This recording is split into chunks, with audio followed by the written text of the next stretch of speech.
Olá, você que está acompanhando Notícias Agrícolas, começamos mais uma edição do Horti Resenha Podcast. O espaço aqui no Notícias Agrícolas para conversar, para debater sobre os assuntos da horticultura brasileira.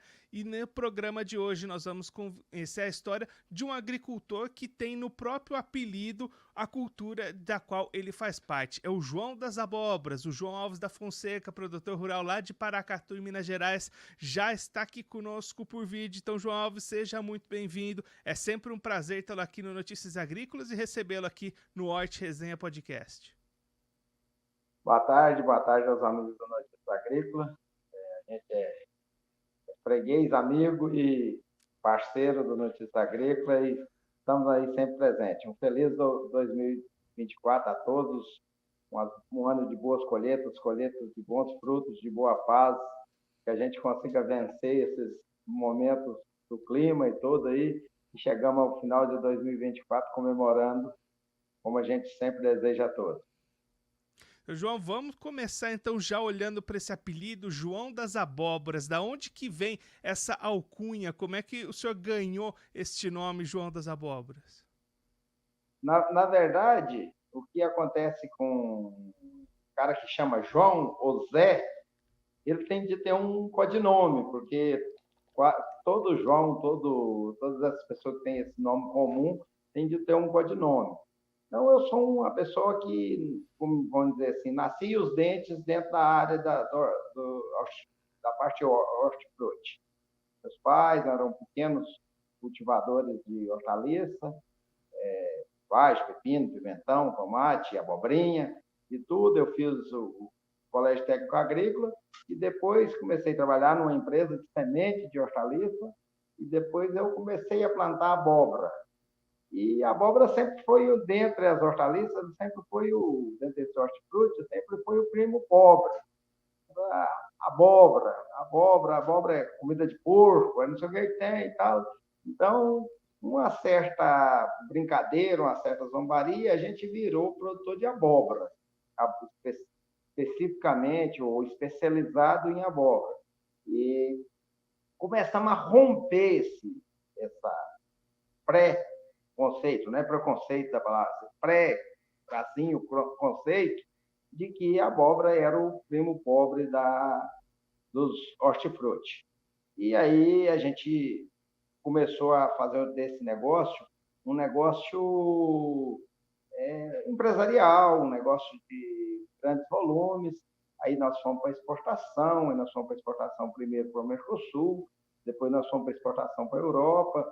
Nós somos certificados para mandar abóbora para qualquer parte do mundo. E em algumas reportagens, alguma coisa que eu fiz, eu sou o criador de uma frase que digo que a abóbora é a mesma coisa do CBD do Amado Batista.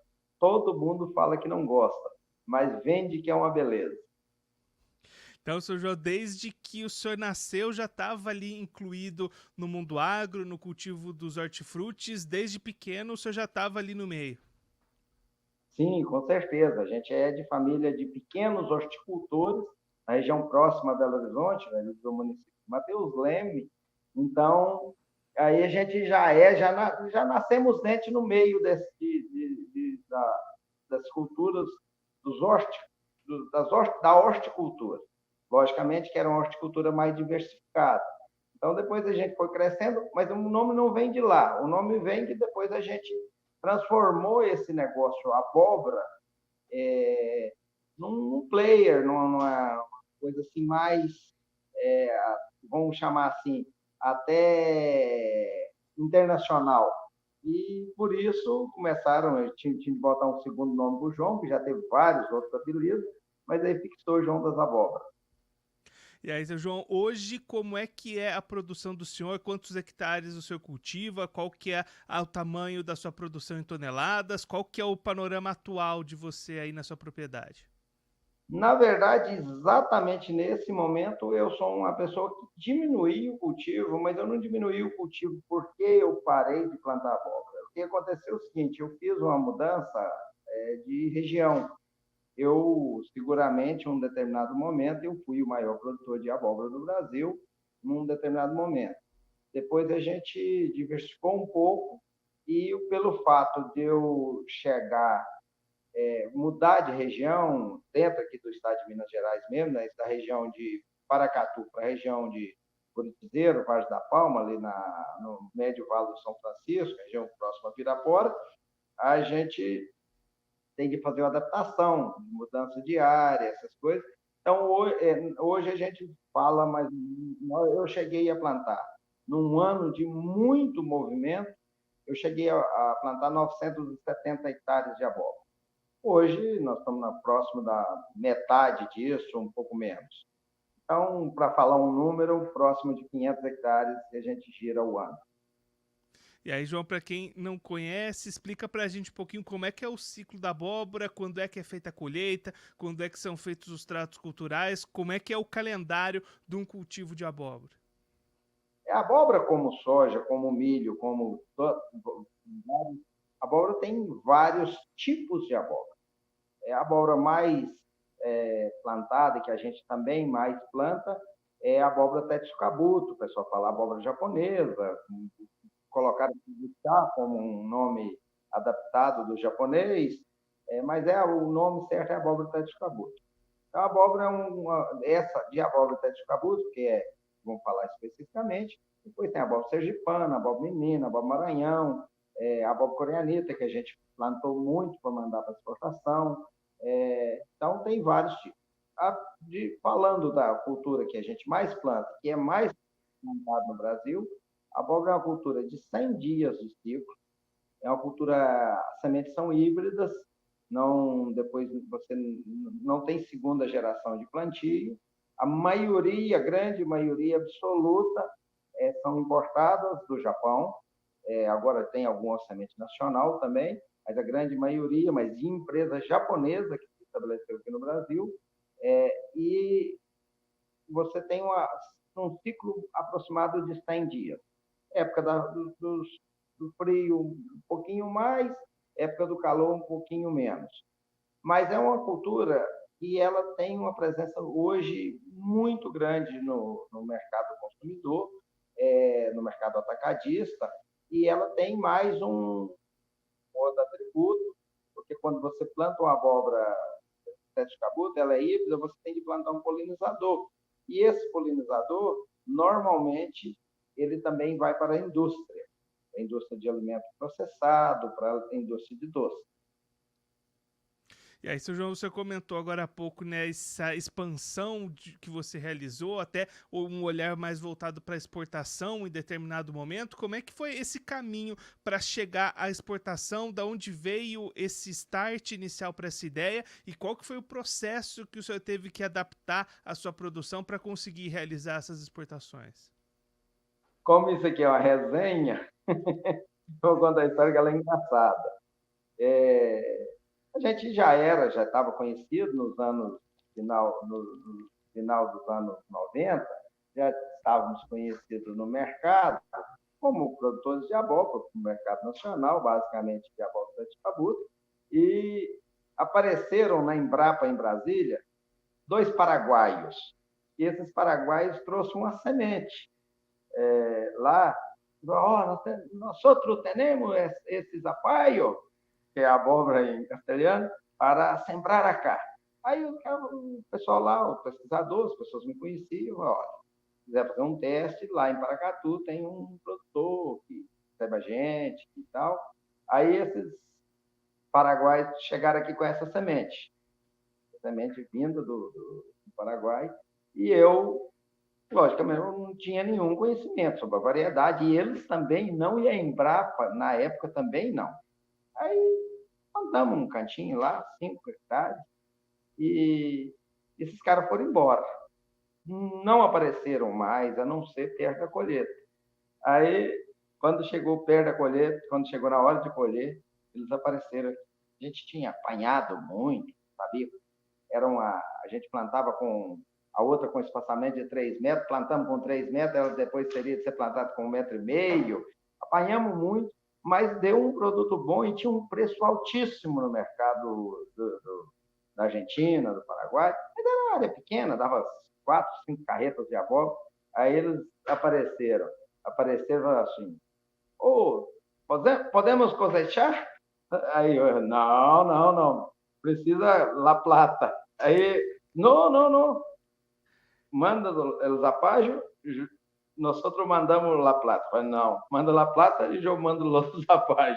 E aí, ficou nesse impasse, o pessoal não, e a gente também não quis arriscar, nós acabamos fazendo um contato com o pessoal da Argentina e vendemos essa mercadoria para a Argentina, e nessa vendemos a mercadoria para a Argentina, foi um bom negócio, um negócio pequenininho. Aí, no ano seguinte, já apareceram argentinos, já apareceram o pessoal do Uruguai, e aí a gente virou grande plantador e grande exportador dessas abóboras para o Mercosul. E aí, como é que entrou a Europa nessa história e essas exportações para a comunidade europeia? Na Europa, o que aconteceu é o seguinte: tinham alguns. Pessoal ficava no Recife, no Nordeste, mandavam os produtos exóticos para a Europa, tipo inhame, carabarbado, produtos gengibre, os produtos exóticos.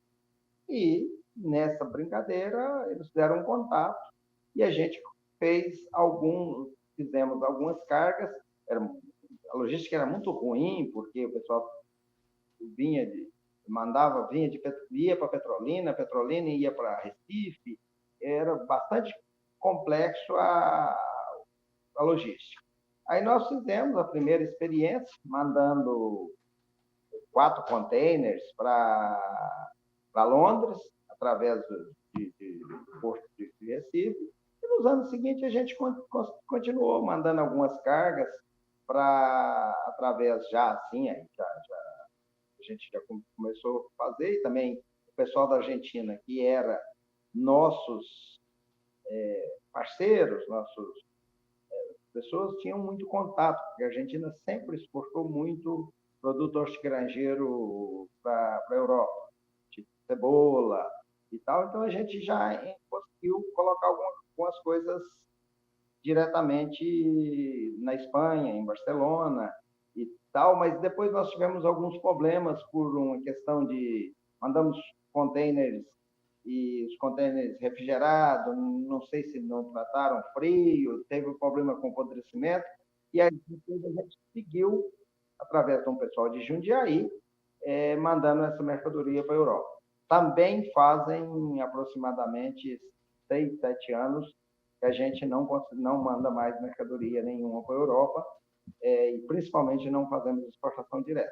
Nós ainda temos os contatos e tal, mas até mesmo porque a União Europeia, ela ficou, nos últimos anos e tal, ela ficou com muitas restrições de importação de produtos agrícolas brasileiros, principalmente nessa questão de produtos perecíveis.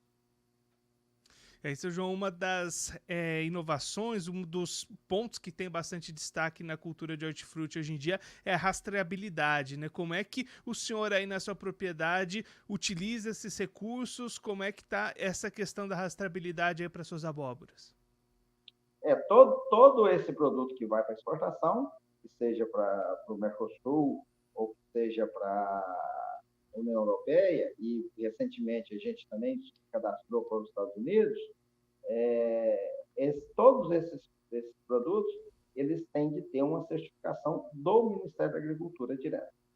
Você faz um cadastro do município no órgão de Minas Gerais, no caso do RIMA, isso vai para o Ministério da Agricultura, aí é validado um cadastro do município no Ministério da Agricultura, aí depois vem um cadastro da propriedade, por fim, vem um cadastro da lavoura em si. Então, não se faz nada que não tenha rastreabilidade.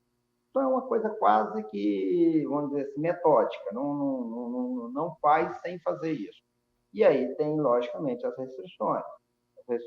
Primeiro, são as restrições de praga. A praga principal aí são anastrefas, né, que são as moscas das frutas, mas aí tem algum lugar que tem Trips palme, tem algumas, e o pior, melhor, não sei como é que se diz, mais rígido de todos, é a questão dos resíduos de produtos, principalmente os produtos que não, às vezes estão registrados no Brasil, mas não estão permitidos nesses países. Então, também, se você tem algum problema com resíduo, a responsabilidade é toda sua.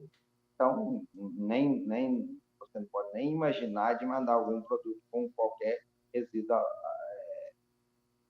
acima do permitido pelo seu consumidor final lá, no caso, o comprador, o seu importador. Se a gente olhar um pouquinho para o lado do mercado, seu João, como é que hoje é a relação de custos, de preços para venda? Como é que estão as margens para o cultivo de abóbora aí? Hortigranjeiro, aí todo mundo que vai ver essa nossa conversa sabe disso que eu estou te falando. Hortigranjeiro é uma coisa que, mesmo no mercado internacional, ela é um negócio de preço muito variável. 8,80, você não tem muita coisa para fazer. Às vezes você imagina que você está numa época de excesso de produção e os preços estouram. E às vezes você está numa época que então todas as pessoas que estão no agro sabem disso. Hoje, praticamente todos os produtos do agro, quando se fala no pastor hortigranjeiro, eles estão com preços bastante elevados e, sinceramente, não era para estar. Mas hoje está. Então, se você pegar a abóbora hoje, é um produto caro. Mas nós passamos o ano passado inteiro, praticamente 12 meses, trabalhando com preços que nem remuneravam o custo de produção. Então, é um negócio muito variável, não tem uma regra, não tem uma regra de planejamento, não tem, e às vezes as pessoas falam, você não quer falar isso porque você... Não, quem está no ramo sabe disso. Batata é assim, tomate é assim, abóbora é assim, melancia é assim. Temos um caso agora de melancia que a remuneração foi lá em cima, mas a gente já cansou de deixar de colher melancia, ou então de colher. Então, a abóbora não é diferente. A única coisa que, no caso de abóbora tetsucabura em si, você tem uma maleabilidadezinha de poder conseguir segurar esse produto por às vezes um curto espaço de tempo aí, sem perda de qualidade. Então ela tem um espaço maior antes de perder a qualidade do produto, uma perecibilidade um pouquinho maior? Sim, mas não mais do que 60 dias. Eu que sou abobreiro, sou João das Abóbora, eu desde 1991 planto abóbora nessa questão comercial. Eu vou te dizer, então vamos colocar 30 anos para ser um número fácil de fazer. Em 30 anos, no máximo, 3 ou 4 vezes, eu consegui guardar a mercadoria e fazer um faturamento melhor do que vender mercadoria na hora que estava no ponto de colher. E o senhor comentou agora há pouco que teve uma diversificação de culturas, ampliou outros cultivos. A gente conversa bastante com o senhor aqui no Notícias Agrícolas também sobre safra de soja, safra de milho. Como é que foi essa abertura para outras culturas aí na sua vida, João? Na realidade, o que a gente está no mercado, que ele é muito dinâmico. Ele é muito dinâmico e ele também existe muita necessidade de você estar diversificando diluindo o risco. Então, a gente tem soja, milho semente, pecuária, arroz, feijão. Temos aí 10 culturas que a gente vem fazendo, melancia, que a gente vem fazendo um pedaço daqui, um pedaço dali. Nós somos bastante diversificados. E eu acho que essa é a nossa necessidade. Nós somos produtores médios, nem somos pequenos e nem somos enormes, mas a gente, com isso, a gente vai diluindo os riscos e apostando, eventualmente, quando você tem esses piques de preço, você ganha um pouquinho mais num, um pouquinho mais na outra. Isso, a ideia é seguir diversificando, aumentando, colocando mandioca de mesa, colocando batata doce, eu já fiz milho verde para consumo in natura, milho super doce. Essas coisas a gente vai diversificando para trabalhar dentro de uma diluição de risco. Até dá um pouco de trabalho, seria uma coisa um pouco mais complexa, que você virar tudo em milho e soja, mas também, no nosso caso, a gente acha que vale a pena diluir esse risco. E para a gente falar um pouquinho do futuro da produção, João, já tem ali próximas gerações entrando nos trabalhos por aí também. Essa sucessão já está meio que acontecendo aí nas suas propriedades, né? Com certeza absoluta. O Marcos Vinícius nos auxilia aqui nessa parte da tecnologia que nós somos fracos, e a gente trabalha junto, somos sócios, na verdade. Eu tenho uma filha agrônoma, então ela faz essa parte e pode vir para a sucessão também. E o Marcos Vinícius, que é o filho, já tem um netinho lá que já gosta bastante de abóbora também. Todo mundo gosta de abóbora, viu? E aí, seu João, já que o senhor disse aí que todo mundo gosta de abóbora, para a gente encerrar, qual que é o prato ou a receita que o senhor mais gosta com abóbora? Precisa contar mesmo? Pode trazer uma lista se o senhor quiser. Qual que é o prato? Porque a receita maior é no bolso. É o real da abóbora. É tudo brincando, né? Logicamente que a gente gosta de abóbora de várias maneiras. Então, eu gosto de, quando você faz, desde você fazer carne seca com abóbora no forno, ou camarão, e os cremes, são receitas muito boas. Abóbora com carne seca, normal, um refogado de abóbora com quiabo e uma pimenta, tudo isso são... E adoro doce de abóbora, aquele doce que você compra que é um coração. Eu gosto muito daquele doce de abóbora também. João, muito obrigado pela sua participação, por dividir um pouquinho da sua história conosco, com o pessoal que está acompanhando a gente. Se o senhor quiser deixar mais algum recado, mais algum ponto para quem está acompanhando a nossa conversa, pode ficar à vontade. Eu quero aproveitar um momento aqui. Quem está na horticultura, quem está no hortigranjeiro, na fruta, no HF, vamos chamar assim, sabe que a nossa atividade é uma atividade de alto risco. E a gente nunca é concorrente. Vocês podem ter certeza que nenhum horticultor, nenhum fruticultor é concorrente do outro. Eu acho que a gente precisa realmente ir trocando essas ideias. Essas resenhas são bastante interessantes, porque eu acho que tem espaço para todo mundo. Lógico, tem um mercado, não adianta a pessoa chegar e resolver plantar 2, 3, 4, 5 mil hectares de abóbora, vai sobrar com ela na roça. Mas a parte econômica já faz que as pessoas não façam isso. Os produtores que sejam de cebola, de batata, de tomate, de milho verde, de pimentão, de milhos em uma cultura que tem aí, de folhosas, é gente que trabalha muito, é gente que dedica muito.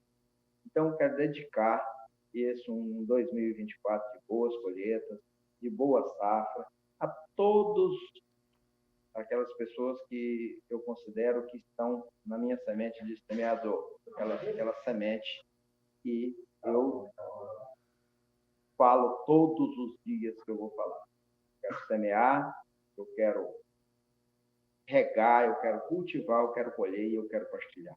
Então, eu partilho um abraço a todos os meus colegas do HF. E a vocês do Notícia Agrícola, idem. João, mais uma vez, muito obrigado. A gente deixa as portas do Notícias Agrícolas, do Horti Resenha Podcast também abertas para o senhor sempre voltar a participar conosco, dividir histórias, compartilhar informações. O senhor é sempre muito bem-vindo. Obrigado, até a próxima. Disponha sempre.